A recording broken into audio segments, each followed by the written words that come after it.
तर अशी प्रगती नको. अशी प्रगती म्हणजे कशी? मराठी माणसाचं अस्तित्व धोक्यात द्यासाठी मराठी माणूस काय शिमूळ खुशी आहे? मराठी माणसाचं अस्तित्व मिटवणं सोपी गोष्ट नाही आहे.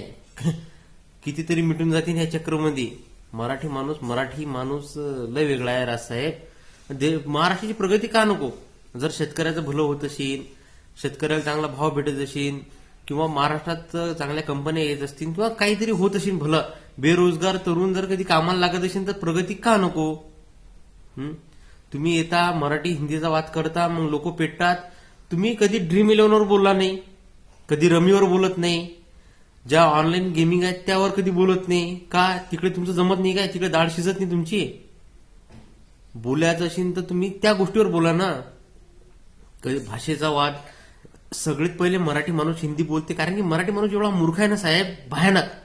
मराठी माणसासारखा मूर्ख माणूस कुठंच भेटणार नाही तुम्हाला. आपलं दुकान सोडून तर दुसऱ्या दुकानावर जाते का?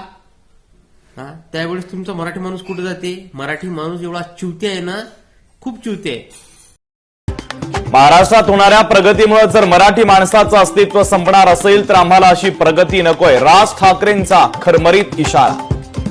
कधीतरी त्या ड्रीम इलेव्हन बद्दल, कधी रमी बद्दल, कधी त्या इंस्टाग्रामवर काय चालू आहे, काय सगळे लहान लहान मुलं आता ऑनलाईन अभ्यास चालू आहे, तर लहान लहान मुलं मोबाईल हाती घेतात. इंस्टाग्राम उघडले की काय काय येते सांगायची गरज नाहीये.